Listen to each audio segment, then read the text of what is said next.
SIR বিরোধিতায় শিলিগুড়িতে CPIM মহকুমা দপ্তর অভিযান। এসআইআর চালুর বিরোধিতায় দার্জিলিং জেলা সিপিআইএম এদিন শিলিগুড়ি মহকুমা শাসকের দপ্তর অভিযান কর্মসূচির আয়োজন করে। দলের পক্ষ থেকে স্পষ্ট জানানো হয়, এই ব্যবস্থা কোনোভাবেই গ্রহণযোগ্য নয়। অনিল বিশ্বাস ভবনের সামনে থেকে সিপিআইএম কর্মী সমর্থকেরা মিছিল শুরু করে শিলিগুড়ি এসডিও অফিসে পৌঁছন।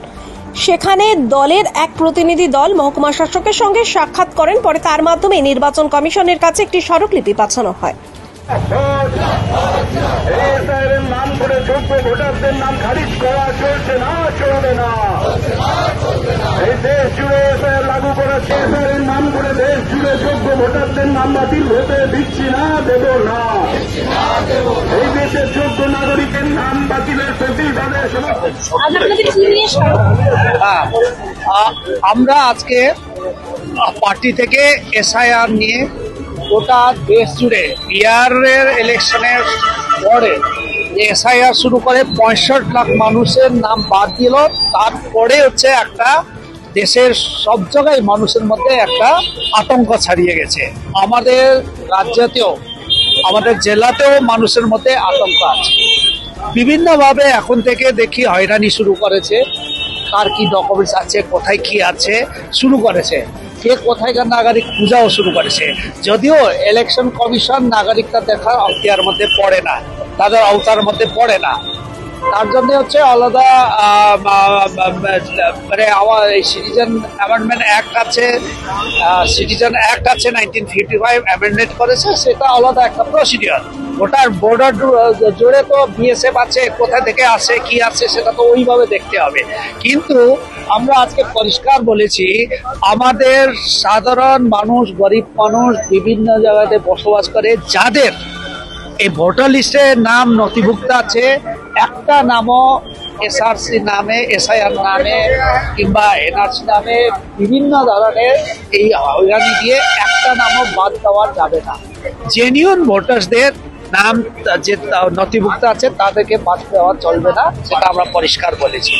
2 নম্বর বলেছি, যে ক্ষেত্রে যে এটা ওই মানে ইন্টেন্সিভ রিভিশন করা, এটা তো কন্টিনিউ প্রসেস। কিন্তু বিহারে যেহেতু হঠাৎ একটা নির্বাচনের সামনে করে রেখে একটা নির্দিষ্ট কমিউনিটিকে, সমূহকে টার্গেট করে যেটা শুরু করেছে, আদৌ সেটা তো প্রমাণ হলো না। যেটা বলছিল রোহিঙ্গারা আছে, রোহিঙ্গারা নাই। ওই 65 লাখ মধ্যে বলছিল সমস্ত হচ্ছে বাংলাদেশি আছে, নেপালি আছে, তা তো না। ম্যাক্সিমাম ছিল পরিযায়ী শ্রমিকরা, ম্যাক্সিমাম ছিল খেটে খাওয়ার মানুষরা, ম্যাক্সিমাম ছিল মহিলারা, গরিব মহিলারা, যাদের হচ্ছে ঠিক করে আপলোড করতে পারে নাই, এই করে নাই। তারা হচ্ছে কাজের মানে কাজের জন্য ও হচ্ছে হয়তো পাঞ্জাব দিয়ে কাজ করেছে, পাঞ্জাবে উঠাতে পারে না, এখানেও নাম চলে গেছে। এইরকম প্রচুর আছে। এসে জেনুইন ভোটারকে বাদ দেওয়া হলো। এরপরেই যেভাবে গোটা দেশ জুড়ে সমস্ত রাজনৈতিক দল এই যে শুরু করেছে এই বিরোধিতা করা, তারপরে গিয়ে এখন বলছে না, বিভিন্নভাবে ইলেকশন কমিশন দফায় দফায় বিভিন্ন এইগুলো শুরু করেছে।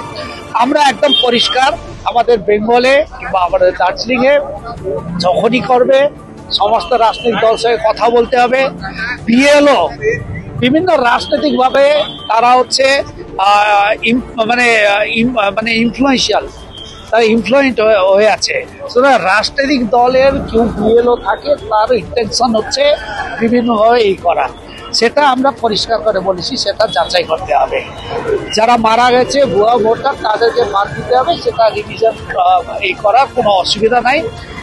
কিন্তু আমাদের সাধারণ চা বাগানের গরিব মানুষ, যারা মাইগ্রেটেড মানে বাইরে কাজ করতে যায়, এবং সাধারণ যাদের ভোটের অলরেডি লিস্ট আছে, তাদের বাদ দেওয়া যাবে না। আমরা 7টার মূল পয়েন্টগুলো দিয়ে আমরা এখানে তো এসটিও তো কিছু করবে না, আমরা ইলেকশন কমিশন কাছে ওনার মাধ্যমে পাঠাচ্ছি। আগামী দিনে কিন্তু আমরা এইরকম যদি করে ওকে ইন্টেনশনলি ভোট এই করা যায়, এনআরসি নিয়ে আসার একটা ব্যাকডোর যদি হয় এসআইআর আমাদের রাজ্যতে, আমরা এটা মানে স্ট্রংলি তার বিরোধিতা করব। এবং হচ্ছে বিভিন্নভাবে যে টিএমসি চিফ মিনিস্টার বিভিন্ন কথায় দফায় দফায় একটা কথা বলে, ওই কথা বলে, এই মুখোশে ভিতরে না, পরিষ্কার করে বলা উচিত। এই জন্য হচ্ছে আমরা পরিষ্কার বলেছি, আমাদের যারা জেনুইন ভোটার তাদেরকে বাদ দেওয়া যাবে।